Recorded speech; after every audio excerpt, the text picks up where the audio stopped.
YCP senior నేత మాజీ మంత్రి అంబటి రాంబాబు తన ఇంటిపై జరిగిన దాడి ఘటనపై పోలీసుల వైఖరిని నిరసిస్తూ కీలక నిర్ణయాన్ని ప్రకటించారు. ఈ నెల 31వ తేదీన గుంటూరులోని తన నివాసం నుంచి మంగళగిరిలోని డీజీపీ కార్యాలయం వరకు వినతి పాదయాత్ర నిర్వహించనున్నట్లు వెల్లడించారు. ఈ సందర్భంగా అంబటి రాంబాబు మాట్లాడుతూ తన ఇంటిపై దాదాపు 7 గంటల పాటు దాడి జరిగినప్పటికీ ఇప్పటి వరకు ఒక్క నిందితుడిని పోలీసులు అరెస్టు చేయలేదని విమర్శించారు. ఈ ఘటన జరిగిన తర్వాత కూడా దర్యాప్తులో ఎలాంటి పురోగతి కల్పించకపోవడం, పోలీసులు స్పందించకపోవడం అత్యంత ఆందోళనకరమని అన్నారు. దాడి ఘటనపై నిష్పక్షపాతంగా విచారణ జరిపి బాధ్యులపై కఠిన చర్యలు తీసుకోవాలని డిమాండ్ చేస్తూ డీజీపీకి వినతి పత్రం అందజేయనున్నట్లు తెలిపారు. చట్టాన్ని అందరికీ సమానంగా అమలు చేయాలని, బాధితులకు న్యాయం జరగాల్సిన బాధ్యత ప్రభుత్వంపై ఉందని పేర్కొన్నారు. ఈ వినతి పాదయాత్రకు వైసీపీ నాయకులు, కార్యకర్తలు, ప్రజలు పెద్ద ఎత్తున పాల్గొని మద్దతు ఇవ్వాలని అంబటి రాంబాబు పిలుపునిచ్చారు. ఈ కార్యక్రమం ద్వారా తనకు జరిగిన అన్యాయాన్ని రాష్ట్ర ప్రజల దృష్టికి తీసుకెళ్లడంతో పాటు బాధ్యులపై చర్యలు తీసుకునేలా ప్రభుత్వంపై ఒత్తిడి తీసుకురావడమే లక్ష్యమని తెలిపారు. మా ఇంటి దగ్గర నుంచి డీజీపీ ఆఫీస్ వరకు పాదయాత్ర నిర్వహించడానికి నిర్ణయించడం జరిగింది. ఈ పాదయాత్ర నిర్ణయించడానికి గల కారణం ఏమిటంటే జనవరి 31వ తారీఖున మా ఇంటి మీద 7:30 గంటల సేపు దాడి జరిగింది. అది మీ అందరికీ తెలుసు, రాష్ట్రంలో అందరూ చూశారు మీడియా ద్వారా. బట్ వాళ్ళని ఇంతవరకు ఒక్కరిని కూడా అరెస్ట్ చేయలేదు.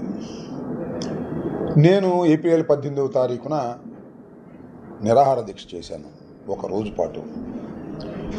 దీని మీద యాక్షన్ తీసుకోవాలి అని అంతకుముందు ఎస్పీ గారికి మెమోరాండం ఇచ్చాను.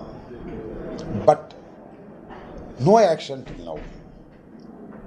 దీన్ని దృష్టిలో పెట్టుకొని డీజీపీ ఆఫీస్కి వెళ్ళి వినతి పత్రం ఇవ్వాలనేది మా అందరి అభిప్రాయం.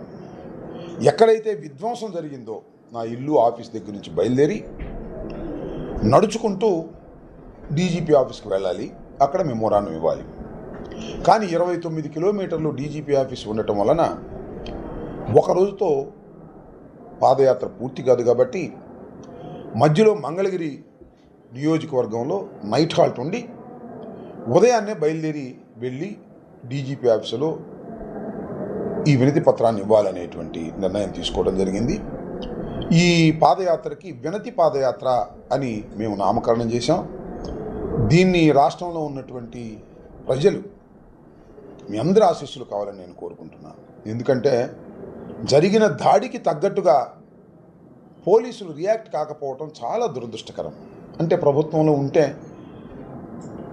దాడులు చేస్తేను, చంపేస్తేను యాక్షన్ తీసుకోరా అని నా ప్రశ్న.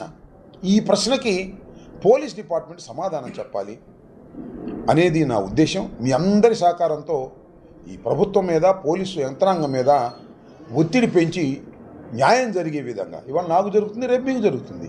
ఈ సమాజంలో ఇంత బహిరంగంగా దాడి చేసిన వారి మీద యాక్షన్ తీసుకోకపోవటం అనేది చట్ట విరుద్ధమైనటువంటి అంశం. కాబట్టి నా వినతి పాదయాత్రకి రాష్ట్రంలో ఉన్నటువంటి ప్రజానీకం అందరూ కూడా సహకరించాలని మనస్ఫూర్తిగా